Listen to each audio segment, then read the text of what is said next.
Good news is I still have a voice. Better news is I can see most of your faces now. That's actually, who are you? In the not so good news, I thought I could hide the fact that I haven't shaved in a few days. That excuse is left. So, oops. Okay, so I have exams and homeworks created for you.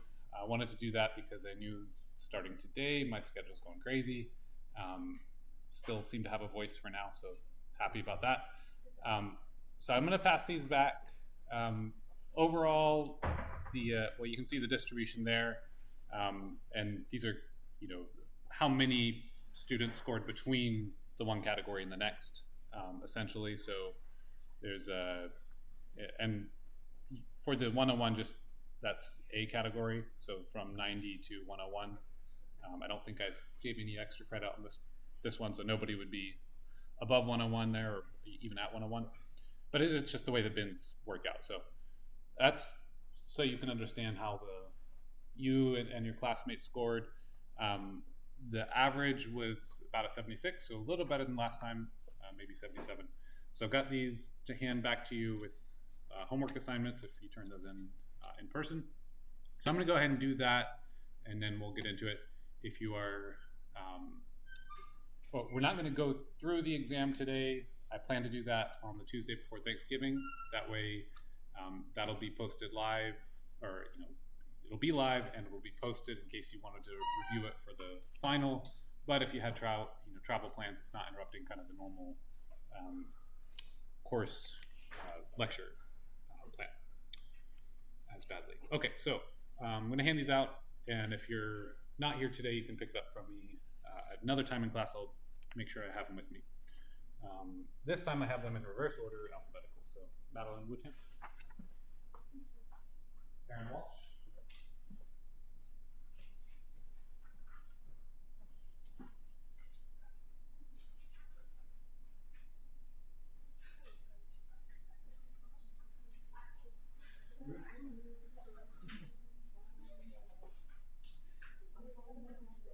Emma Stein, Sydney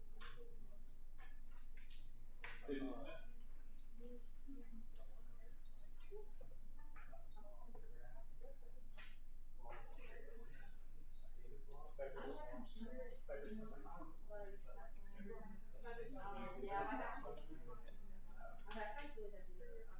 Lauren Soto,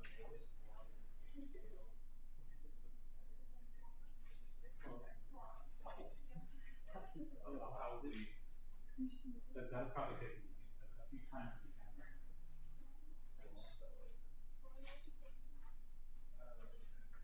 Thinking right.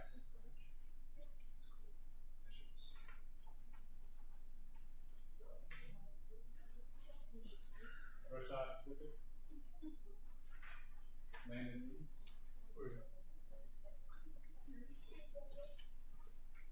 thank you.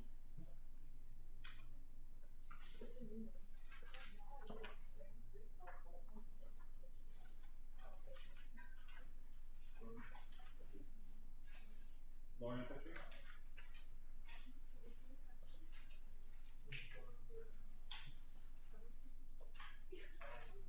Alexander Michal, Abby Mitchell,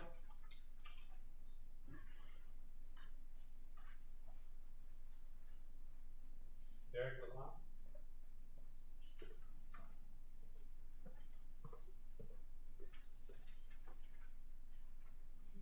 Cameron Kimber,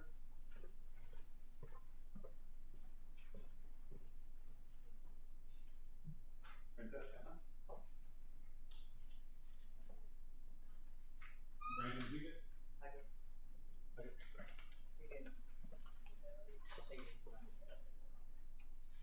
Maddie Hunt, Carolyn Harrison,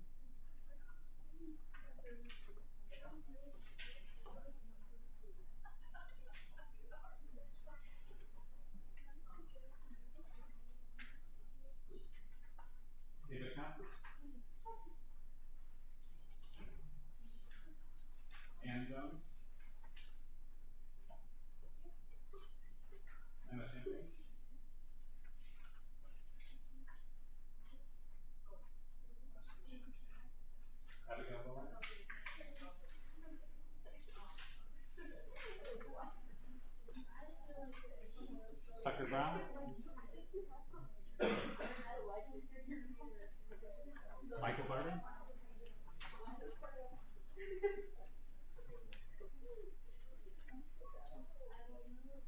Mason Bailey?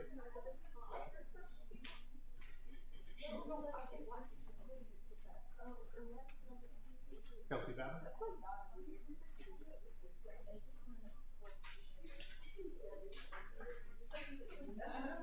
Sarah Andrews?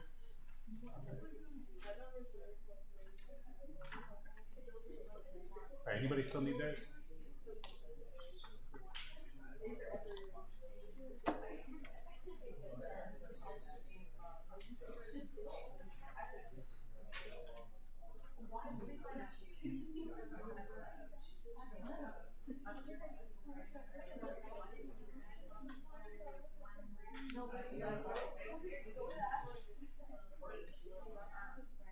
Yeah. It was just connected with that,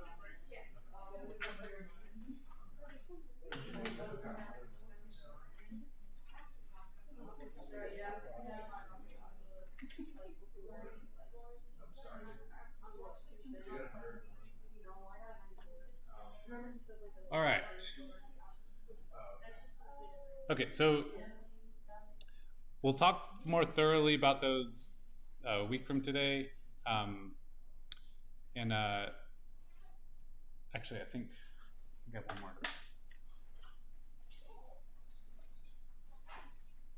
Had one misplaced. Hang on.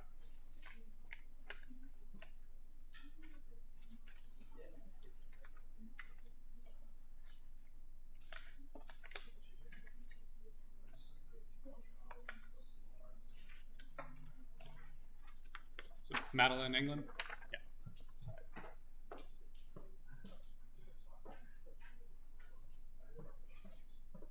Okay. Okay, so I'll go more thoroughly into those next week, but just as a quick touch on them, the last page I tried to be a good bit more generous because I felt like if you didn't recognize the concepts there, it wasn't going well for you for basically the whole page. Essentially, I could still distinguish in terms of how close you were to getting the right spot on that, but both of them had to do with solubility reactions and recognizing that if you had AB as a solid in equilibrium with A plus and B minus, for example, then you had some other source of B minus for, this was that problem 3, and then you added some extra B minus, then essentially that's going to cause, you got this one in equilibrium first, then that's going to cause it to be pushed that way in the reaction once you add the extra salt there. And I also felt like it would have been nice if I had given you the specific equations. I do expect you to be able to do that. I recognize a few of you kind of got stuck on that. So again, I tried to be pretty generous with the partial credit there for both those problems. But that was just a quick touch on those. We'll cover more later. If you have any pressing questions, I can maybe answer right now. Happy to. Okay, so we'll do a deep dive next week. All right. So today I wanted to go in a bit further to talk about how we measure biological stuff. We talked last time about different pathogens, why we care, and how you might study how many pathogens does it take to infect somebody. Well, today I want to talk a bit more about, okay, well, how do we assess the quality of some water or maybe some surface or something like that. And essentially what you want to do for bacteria is grow colonies. If you at all can, if you have some sort of media for them to grow on, that's a convenient way to do so. A lot of our biological systems are going to rely on colony counting to say how many bacteria are culturable or viable in this sample. And so the way we'll do it is we'll take a sample of water and just take maybe just a little bit in here and then probably dilute it, and we'll talk about that in a moment, and then put just a little bit onto a plate just a tiny squirt of water, and then you'll spread it around with some sort of a sterile spreading bar across this media so that it gets thoroughly spread across the plate, hopefully in a manner where you're trying not to let the bacteria stick to the stir bar, but rather sticks to the sticky agar stuff. And then you let them incubate overnight. There's a few different strategies. I've got a couple videos planning to rely a little bit more on videos for my lectures because A, who doesn't like watching little videos, and B, not confident about my ability to speak as much as I need to. So I got a couple of things to show you from some equipment I've got in my lab that's like a field test kit where you can go take it into the field. It's like a portable incubator system. Sort of compacts this process into a neat device. So we'll see that in just a minute. But essentially, once you've spread them and then you can count them, well, there's another thing you can do to distinguish between different types, and that is to use special media where you've got temperature sensitivity. So certain organisms, based on this classification of fecal versus total coliforms. Coliforms are just generally bacteria that have specific characteristics. Okay, so they are generally the types of bacteria you would find in a warm-blooded gut of an animal. If you're talking total coliforms, there are some other ones that may just be in rivers and streams and things. So that's where I'm saying this metric is not perfect to say yes or no there are pathogens. It's sort of a likelihood. If there's a lot of total coliforms, it's pretty likely that you're going to have some pathogens in there. And that's ultimately our goal in many times, is to say, okay, do we have pathogens? Okay, and so these are defined as able to metabolize lactose, which is a type of sugar, to produce an acid byproduct and gas as byproduct. So within the total, not all are fecal in origin. And then we try to characterize a subset that's fecal coliforms, and those would be a little more specifically defined as facultatively anaerobic, meaning certain types of their metabolism only occurs if they don't have oxygen around. They can use either, I think these guys can use oxygen or not. They can do both. A rod-shaped gram-negative, that's to do with their cell membrane structure, and non-sporulating bacteria. E. coli is an example. So bacteria that are like E. coli would be classified as fecal coliforms. And they also exhibit that growth up to 44 degrees Celsius, specifically that growth and metabolism forming that acid. So if you take a sample and grow it at specifically 44 degrees Celsius, which is what we're defining here, then you're getting specific byproducts of them metabolizing stuff, and you can use that to indicate. So in this little petri dish on the right, we've got blue dots and pink dots, and the blue dots essentially have not done that metabolism. So there's some organism that they were able to grow, but they're not doing that specific portion of the metabolism, so they're not producing an acid, so it's not changing the color of the material, which is acting like a pH strip where it changes color based on the pH. So kind of all goes into that one analysis, and then you can say, oh, we've got this total and this number of fecal coliforms in our sample. So that's sort of the big picture there. Okay. So I mentioned dilution because if we just put a little bit of water on the plate and you have a lot of bacteria in the water, you're going to cover the plate completely, and it's just going to look like a bit of a blanket. It's just going to be completely covered, and that's not helpful. You can't count it. Likewise, if you dilute it too much, you'll have 0 to 1 little colonies there, and that's not really helpful either. You're not really sure if that's just one contamination or whatever. If it should have been 0, and how do you count 0? It's hard to actually bring that into a quantitative analysis. So the solution is to get the right amount of diluting. So whenever we're doing analysis of cultures, whether it's viruses in a bacteriophage sort of case, or it's a bacteria colonies, we have to dilute, and we have to do it methodically and carefully to make sure that we know exactly how diluted we've got. So if we have, for example, a million bacteria per liter, so 10 to the 6 per liter. We'll take a look at this example in a moment, and I'll erase this. So just for a sec, if we had 10 to the 6 cells per liter, and we tried to put 1 milliliter on a plate, that's going to be, we're still going to have 10 to the third per milliliter, right? Because there's technically, 10 to the third milliliters per liter. So that means 1,000 bacteria on a little plate like that. From experience, I know that you can really only count up to maybe 300 at most bacteria on a single plate.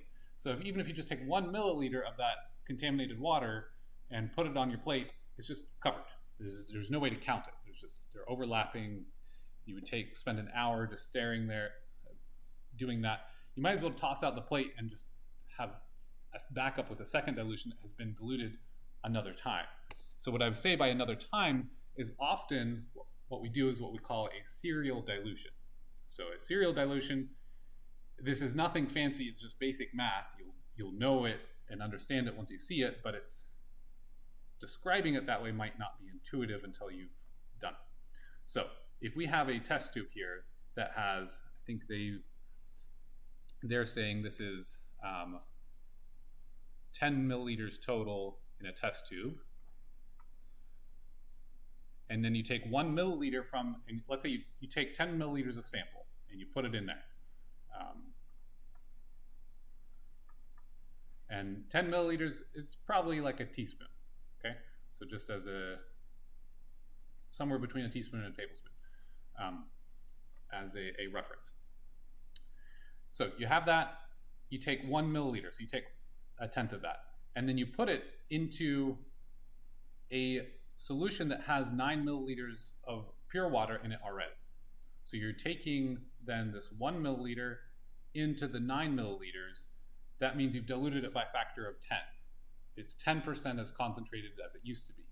So if the color is tracking here with the concentration, then this second color is 10% of the first color. Concentration is 10% of the initial concentration. So here we would have, if right here is N naught, then here N over N naught is equal to 1 over 10. And you see that they have that written right here. So essentially each time you do that, you're reducing by 1 log, by 1 factor of 10. You could do serial dilutions with a setup that's not doing a tenth each time. I don't know, maybe a fifth each time or something. You could do that, but doing it this way is very handy. It's very intuitive in terms of the 1 decimal place each time. So when you do that, if you do that 5 times, then you've got a 10,000-fold dilution. Then this million cells per liter, suddenly now you've got a range where you could just take and pour your whole liter onto a sample. But realistically, you just take a small portion of that 1 milliliter, and then you'd only need to dilute probably 3 times in that case to get something like 10 to 100 cells per milliliter is kind of the goal. Okay, so with that in mind, I've got this question. And so let's see if you can kind of piece together that information with this question. So what is the concentration of bacteria in a sample of water with the following test results? And I want you to report that in colony-forming units per milliliter. So watch these units because sometimes you'd have to report them in liters, sometimes in milliliters, right? So CFU is just colony-forming units. That's just essentially counting the colonies.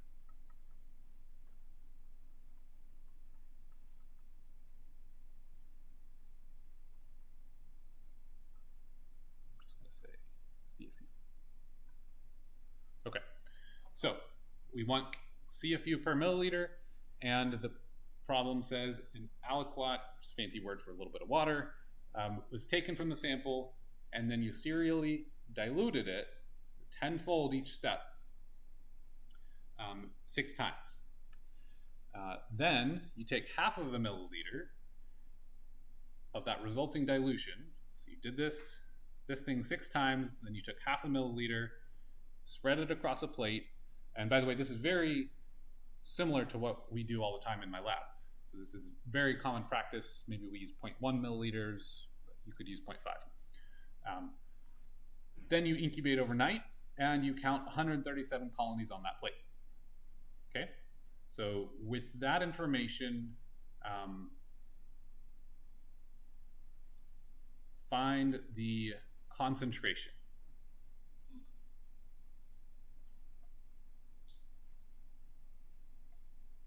And I'll call this N.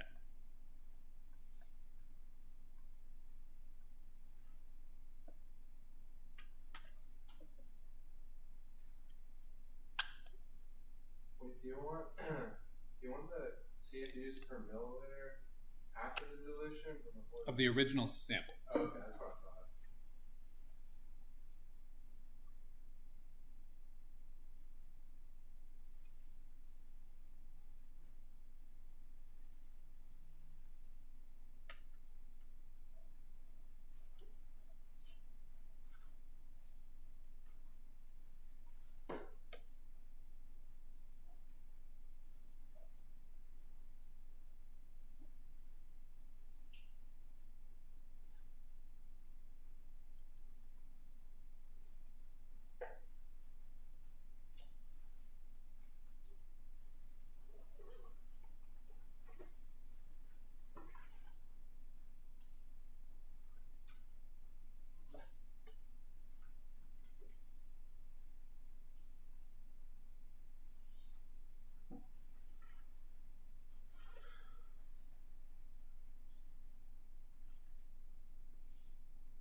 Okay, so you get your plate, you count 137 microbes there, colonies essentially, and then you want to know what does that correspond to. So essentially what you've done is if we kind of go backwards, we have 137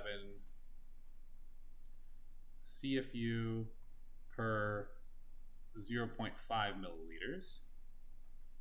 Okay, so we can take that, but that has been diluted by a factor of 10 to the minus 6 because we did a 10-fold dilution 6 times.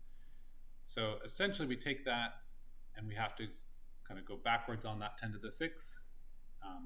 So we multiply by 10 to the 6, and that should give us our final answer. So that would be, if we divide by 1/2, so divide by 0.5 is same as multiplying by 2. So we can say 137 times 2, that's 274. So this would be 274 times 10 to the 6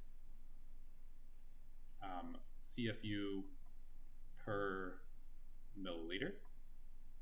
Or you could write as 2.74 times 10 to the 8th.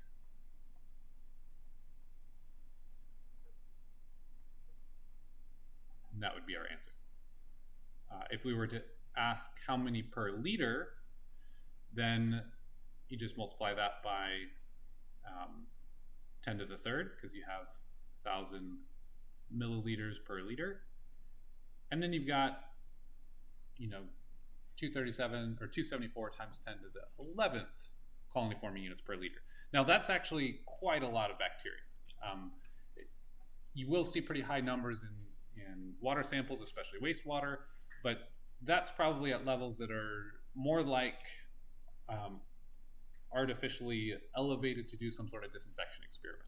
So we try to grow lots and lots of bacteria if we're going to do disinfection so that we can see a long way down in terms of how much disinfection happens. If we want to prove that it's a 4-log reduction, 99.99%, we have to be able to accurately count down there at that lower level. So we need a really high stop concentration.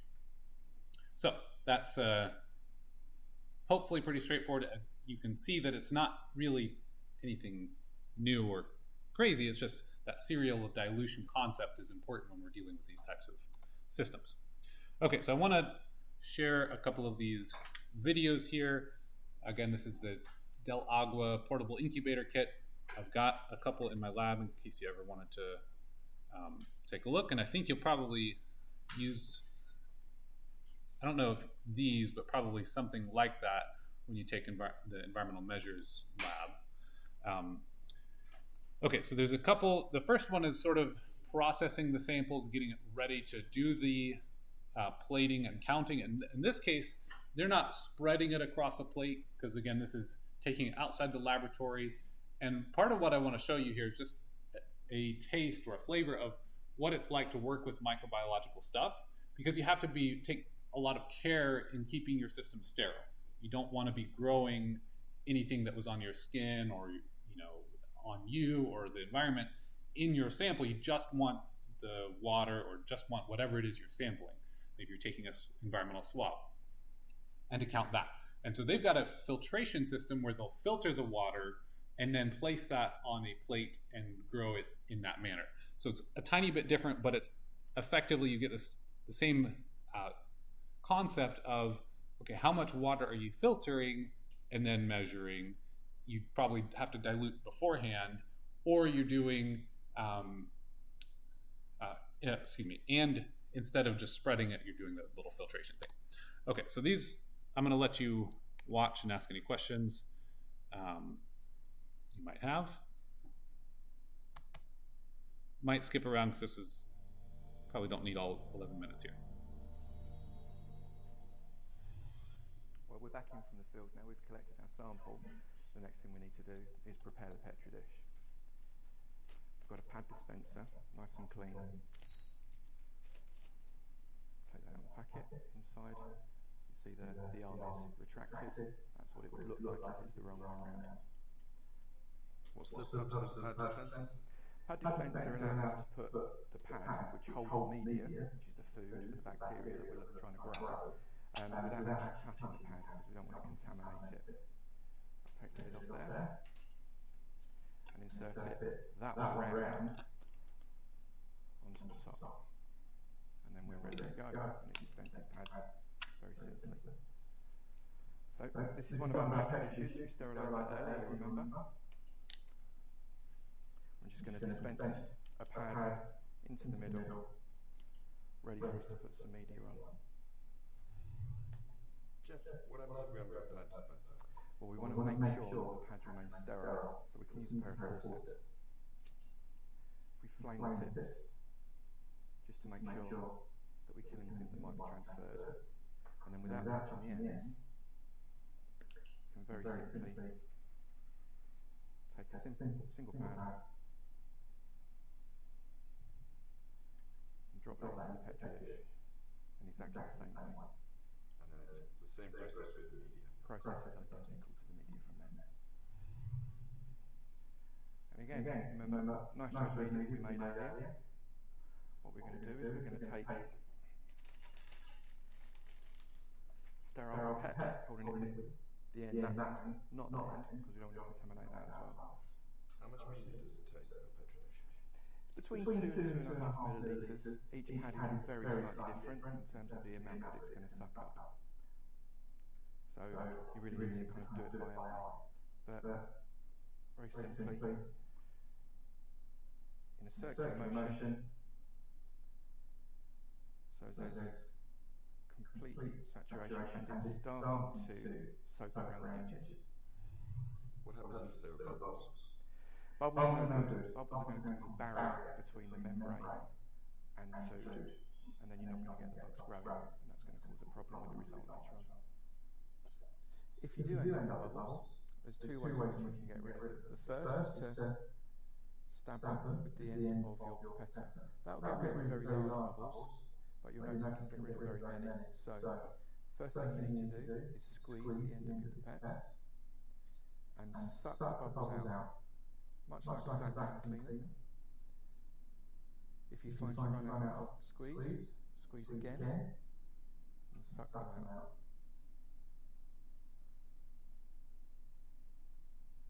Until you're bubble free. And that plate is now ready for the membrane.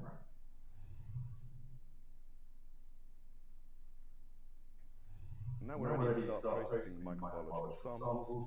What we'll need obviously is our sample water, filters, Petri dishes we prepared earlier, the filtration manifold, the vacuum pump, a lighter and the forceps, and trying to grab and send to market the sample after we finish processing it. The first stage is to get the filtration manifold set for filtration. Turn the head upside down and insert it onto the vacuum cup, and then turn the cuff around to a point whereby you can easily remove the two and hold them in one hand. Place it on top of the filtration manifold in order to ensure that the inside doesn't become contaminated. As you start to assemble the sterilised filtration manifold, on occasions the black rubber O-ring prevents the filtration manifold head from sinking into the vacuum cup. A good way to alleviate that is ensuring you press evenly across the base of the vacuum cup, push it on and turn it slightly. That should create enough suction to hold the head on. The next stage is to ensure that the forceps are sterile, slightly flame those, and while there's cooling, we can get set with the filter. Peel the two corners apart, peeling the clear plastic film down the front and the white opaque backing down the back. You'll notice there is the filter on the bottom, which is white and gridded, and on top of it protected by blue paper layer. So we don't use the blue paper? No, it's non-porous. It's only there to protect the filter itself.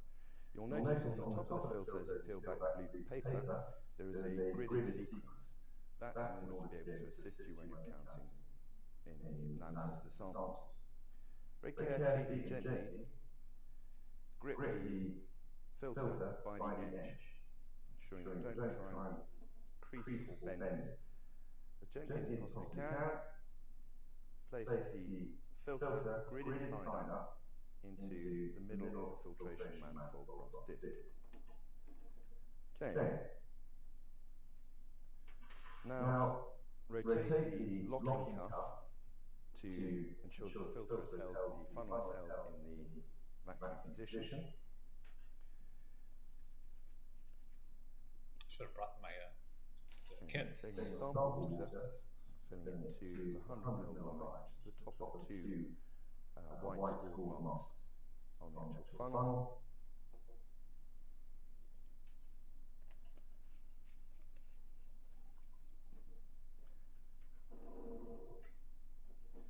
Set the vacuum pump into the side port, and then through the pump itself, you'll notice that it starts to pull the water through as part of the vacuum. It's going through all these instructions, but one thing to keep in mind here is you have to clean it each time you do a new sample. So if you want to do lots of samples, you have to do this process over and over again to make sure that one sample doesn't contaminate the next. Too fast. There are certain likelihoods where you will cause the filter to either rumble or crease, and sometimes you can end up with mild compromises of the filter, in which case you need to run that process again.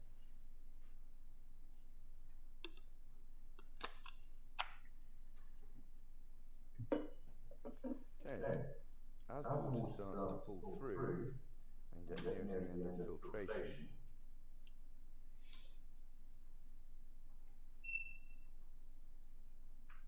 you'll start to see the surface of the water evaporate away from the filter.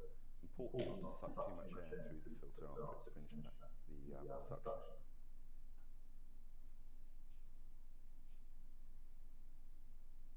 Okay.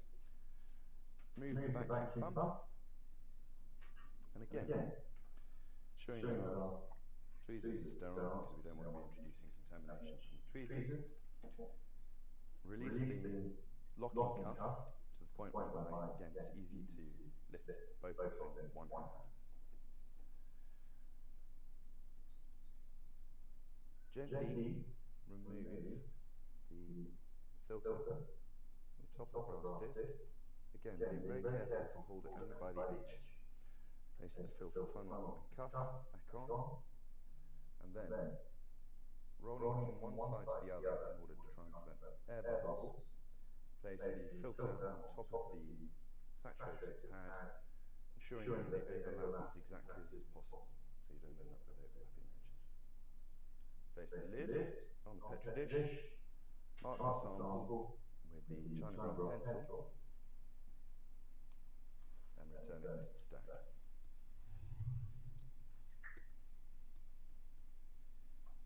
Okay, the first thing to do at this stage is to turn the incubator on in order to give it some time to run up to temperature.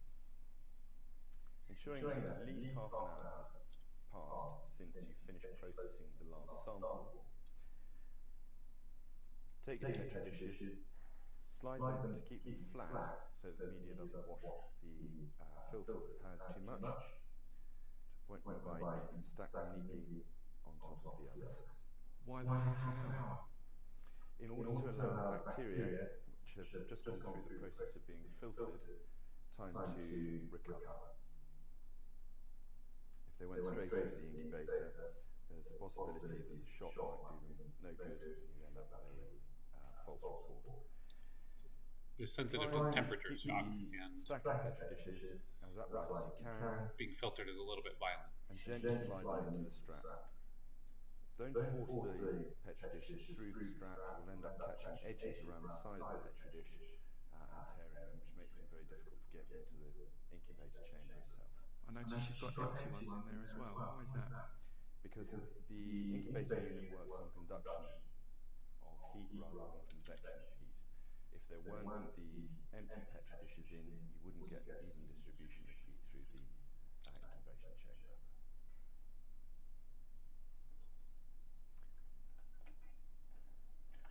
Place them into the top of the incubator unit, return the lid. In circumstances whereby using a dual unit, there are two principal advantages. One, or the most common advantage. Okay, so basically it just incubates from that point, and then the next one would be to count, and this one's a lot shorter. Hopefully that's interesting.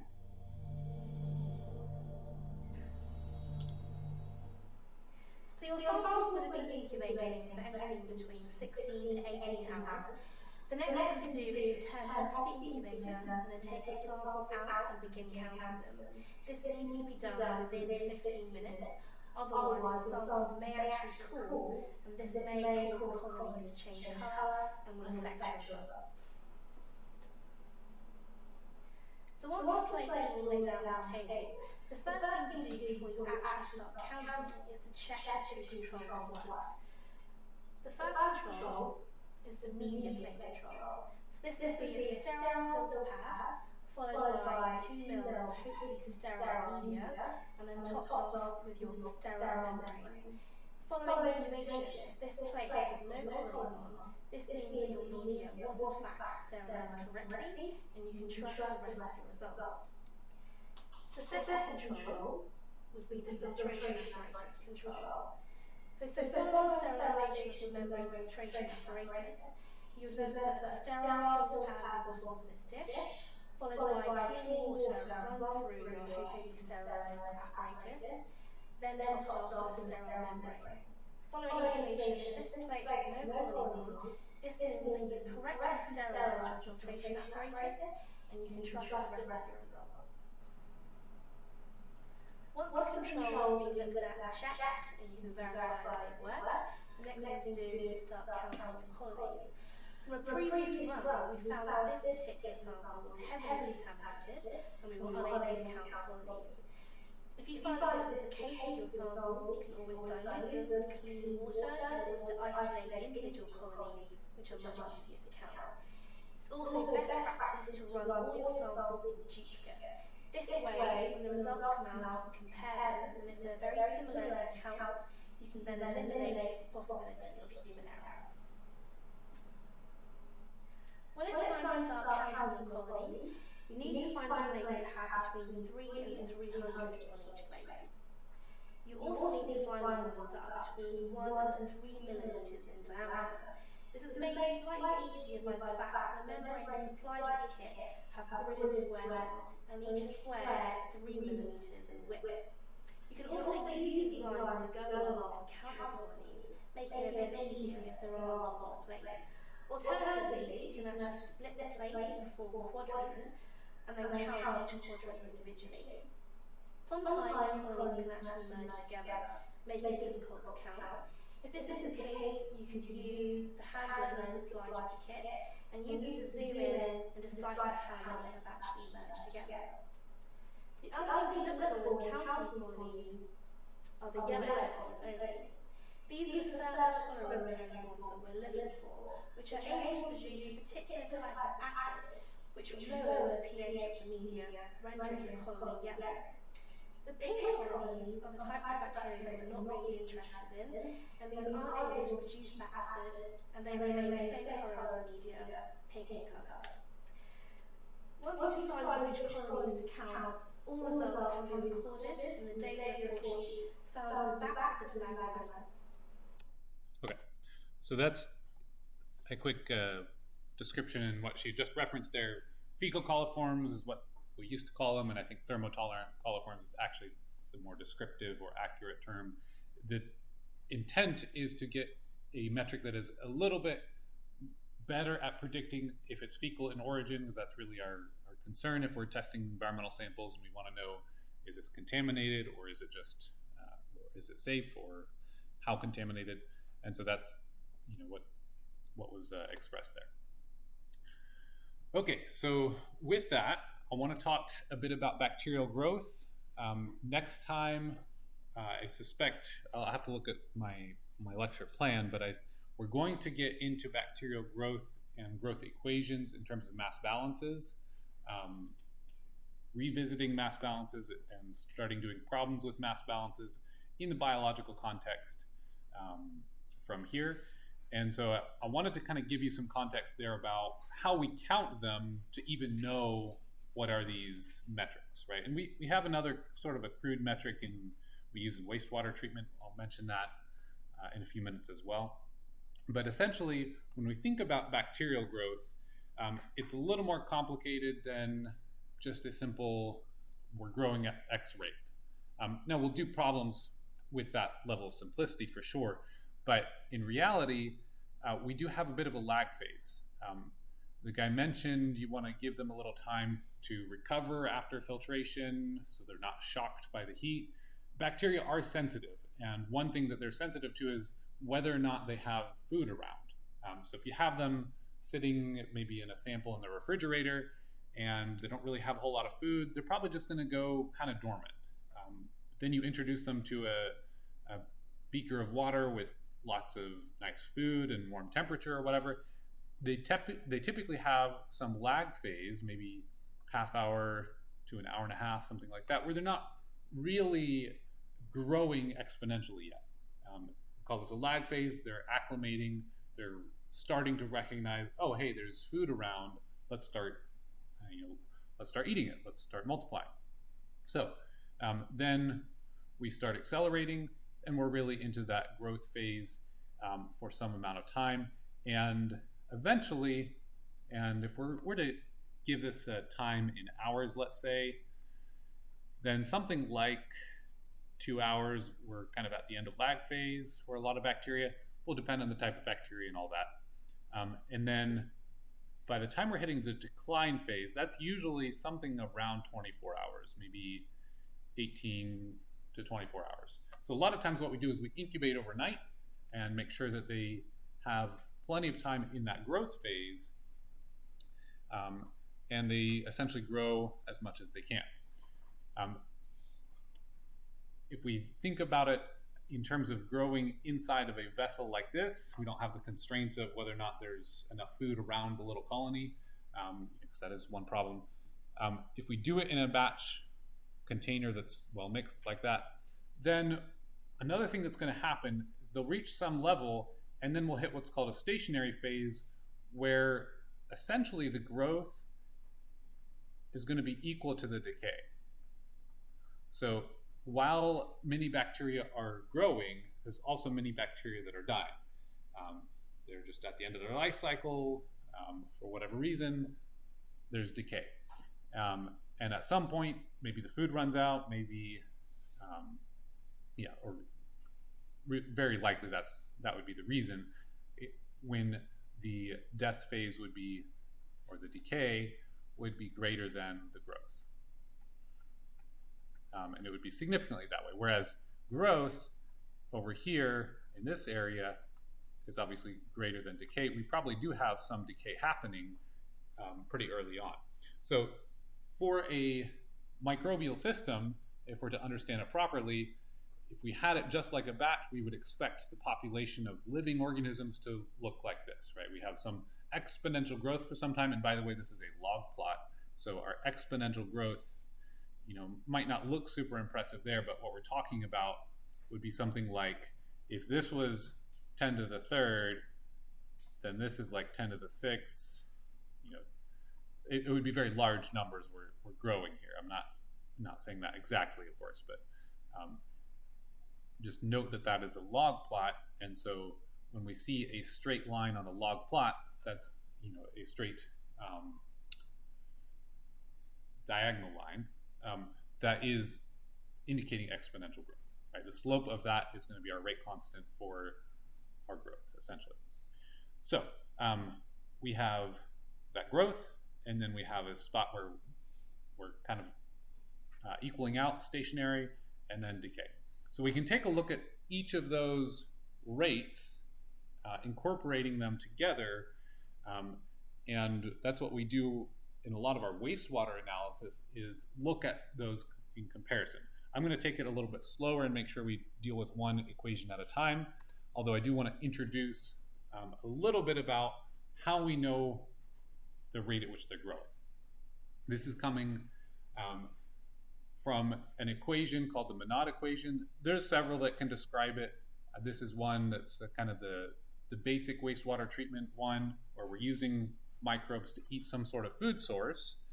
And so there's several definitions. I think I've got a slide, just defining each one of these. I'm going to give it a basic definition here, and you have a full slide there that'll be posted for you to have all the details there.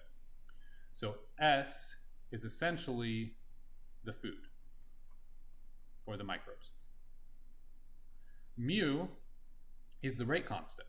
So if our growth rate dx dt equals mu x, where x is our bacteria concentration, so I'll say x is bacteria. A lot of times we will use n. We have used n a lot. I'm using this nomenclature because I'm taking it from a bit of a wastewater section, and just that text uses x here in this particular case. We could write this dn dt equals mu times n, right? Would mean the same thing. In their context, in the wastewater context, we have a way of estimating the mass concentration, and that's where the x is really coming in.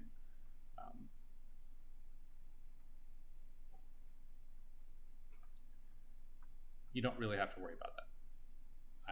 I will mention that in a couple minutes to describe it a little more clearly with regards to measuring bacterial amounts, like we looked at the colony forming units. but practically, don't worry too much about the math here. We'll get into it. We'll be clear with what growth equations we're using and all that. Okay, so if this was a typical growth equation, whereas this would be first order growth, whereas first order decay would look pretty familiar. dn dt equals negative k times n. That would be decay, something like that. The point here is this mu is essentially k. That's our rate constant.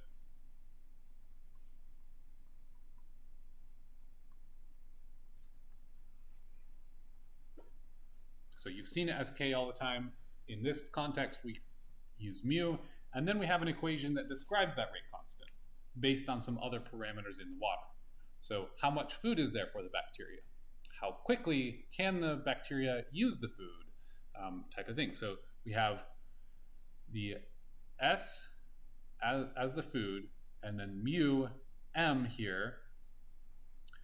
What this mu is actually describing, mu and mu m, is the substrate utilization rate. So how quickly are they eating the food? Because that's going to correlate directly with how many bacteria there are. The more food they eat, the more bacteria we get. That's just how we're working it. So this is substrate, so food utilization.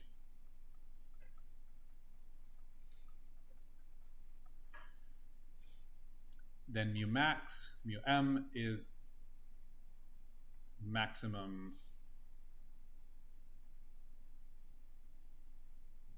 substrate utilization rate. So under ideal conditions, that's the rate.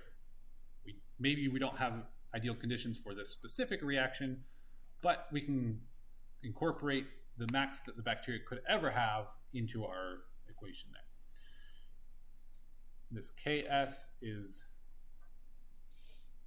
you know what, I'm just going to pause there. I just wanted to kind of describe the types of things that affect the growth rate. If I decide to come back to this for problems, we'll come back and introduce all of these. The point here is that the growth of microbes practically incorporates several different things, including how much food there is. This Ks technically is how much food there is when they're growing at half of the maximum speed. Don't worry too much about that. We could look at how mu, which by the way is in per time units, so time to the -1 are the units for mu. So it's a rate constant, a first order rate constant. We could look at how that changes with how much food we give them and plot that. Again, I actually want to keep it a little simpler than that and just introduce the fact that the growth rate depends on how much bacteria we have there, and the rate constant depends on how fast they can eat the food, how much food there is, and that's essentially what it is. Okay, so all that's written out a little more clearly here. I don't even know if I'm going to bother giving you problems that need this for the exam, but I would give you the equation if I decide to. So with that, want to just make a note, since today mostly we're talking about how we measure the bacteria, milligrams VSS per liter. So that is talking about some mass of this VSS. What is VSS? That is volatile suspended solids. And that's a mass concentration of volatile suspended solids. You said we are or we aren't going to need to know this for the final? I'm going to decide that later. Okay. I don't want to spend more time because I feel like I'm going to confuse it right now. Okay. So I decided to just continue past it. What I want you to understand today is that bacterial growth depends on several different factors. Food in particular, how fast they're eating the food, and that rate constant itself is dependent on some of those factors. Okay. Right? So a lot of times in the class so far, we've solved equations that were like dc dt equals, minus KC, something like that. And the K was just given, or maybe you solve for it. What I want to point out here is this mu, we have some equation that would go into that part. Okay, that's sort of the concept here. I wanted to introduce that and describe why that matters. We'll come back and solve problems with that if I decide I want to go to that level of detail. Okay. Sounds good. All right, so the volatile suspended solids is a concept I wanted to introduce along the lines of how can we measure this if we're taking a sample from wastewater. And essentially, the volatile suspended solids are measured by taking a scoop of water, like sludge, and then filtering it to catch all the suspended solids. We're going to weigh the filter first. Do that, do the filtration, and dry it, weigh it, so we have some total amount of solids that we collected in that scoop, however much water we filtered. Then we're going to bake it. And I don't just mean bake it, I mean heat it very hot, up to 500 Celsius typically. So we're really driving off anything that can volatilize. So anything but mineral matter, essentially. So anything that will volatilize into a gas and escape is going to burn off and do so. Then we're going to weigh it again. And we're going to get that difference between the weights, and we'll have a measurement of how much of the stuff that we just filtered is kind of organic molecule in nature. It's a crude estimate of the amount of bacteria in wastewater, because when we're growing wastewater and it's growing so quickly, most of what's in there, the material, is organic matter in the form of bacterial cells if these cells are growing and consuming everything. So that's a crude measurement that we use. So we essentially filter, dry, weigh, then we burn. So this is going to be a filter that's not going to burn away, of course. Then weigh again. Is kind of the process there. And that'll give us two measurements, the total suspended solids and the volatile suspended solids. Okay. With that, I have another video demonstration of that happening and sampling of wastewater to do so. I'll also mention here that sometimes people describe this unit as mixed liquor volatile suspended solids, because that's just the way it's referred to. If we're talking about wastewater sampling, it's a mixture. Liquor, in addition to being known for as an alcoholic beverage, is also a term used to describe a mixed liquid. Liquid with stuff mixed into it. So a liquor of wastewater is definitely not something you want to drink, obviously. But that's where that term is coming from. Hello everyone, welcome to another video brought to you by the Town of Athens Wastewater Treatment Plant. Today we'll show you some process control testing to see how our plant's running. We will be doing a cetylometer test, checking the pH, the temperature, We'll skip a little bit of it. mixed liquor suspended solids, and volatile suspended solids. Here are 12 samples taken during the last air cycle from aeration basin number 2. The tool here being used is called a core sample, commonly called a sludge judge. Since we have two aeration basins at different stages, now is a good time to check the sludge depth in aeration basin number 1 while it's in the settling stage. So that's what's being done here.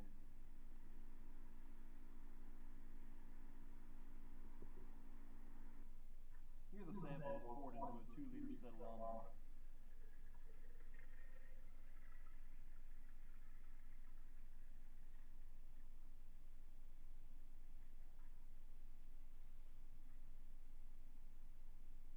The sample is gently mixed so we don't shear our block.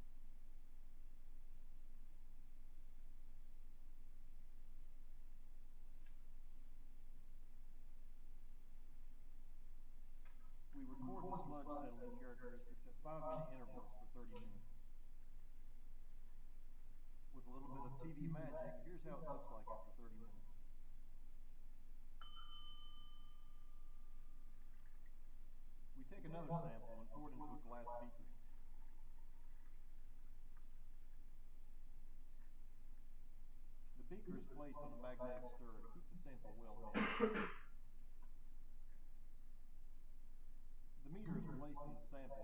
pH is recorded. This meter also records the sample temperature in Celsius, which we will convert to Fahrenheit. Now the meter reads the oxygen reduction potential, or ORP, in millivolts. To do a mixed liquor suspended solids test, we must first weigh the ceramic dishes with no sample. The dishes are stored in a desiccator to keep the dishes from absorbing any moisture. The blank dish weight is recorded.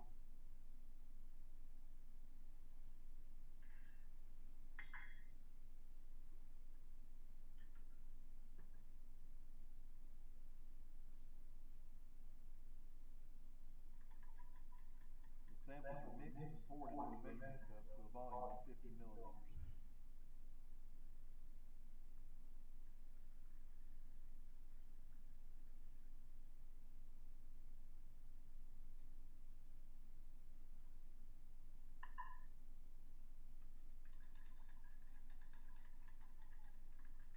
So you don't have to filter if you just want to drive off the water, which I think is what he's doing. A lot of times you would take a ceramic filter and filter a certain amount of water, then you have the particles there. I think he's just going to put these in the crucibles and then let it all the water, drive off the water by boiling it essentially. To measure the solids, the water must be removed from the samples. They are placed in an oven at a temperature of 103 degrees Celsius or 217 degrees Fahrenheit for at least 8 hours. After some more TV magic, the next day the samples are removed from the oven.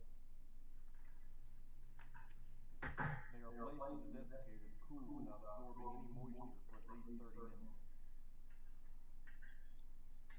Desiccator is just a cool little thing with very highly water absorbent stuff in the bottom of it. After cooling, the dry samples can now be weighed and recorded.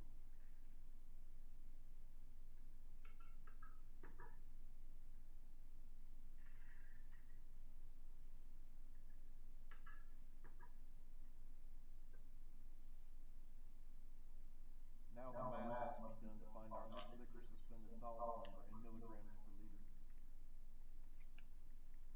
To test the volatile portion of our samples, we must place the samples in a muffle furnace. The furnace is set at a temperature of 500 degrees Celsius or 932 degrees Fahrenheit. The high heat is used to burn off all the volatile solids, so we can weigh the remaining non-volatile solids.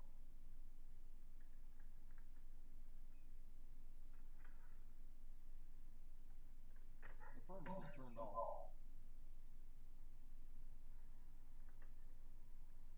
The samples are removed carefully from the hot furnace.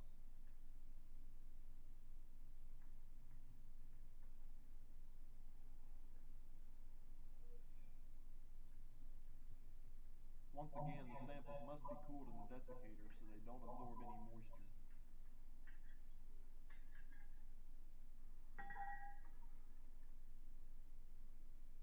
Now the non-volatile portion of our samples can be weighed and recorded.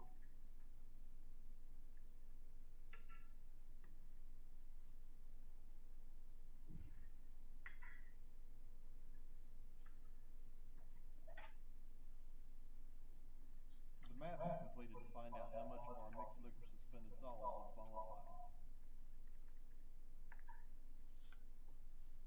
If you would like to see more videos explaining each process in detail, make sure. Okay, so, and he introduced there something where he said mixed liquor suspended solids versus the ml mixed liquor volatile suspended solids. So essentially that's total solids, total suspended solids versus the amount that will volatilize and go away. So essentially that volatile fraction, it's not exactly a mass of bacteria, but in the context of a wastewater system where you're just giving it all the ideal conditions for bacterial growth, that's the assumption, and it works pretty well for wastewater operators as a tool to estimate their current bacteria concentration. So it's a little bit of a crude or brute force method, but you can do it in a matter of a few hours. You know, if you filter it, it probably only takes an hour or two at 103 Celsius to drive off the water. And then you essentially bake it at really high temperature, a few more hours, and should be good. So that's the methods for volatile suspended solids. And I think that's all I had for you today. Any questions? All right, so we'll get into some growth equations, revisit mass balances some next time. I'm going to get into BOD as well.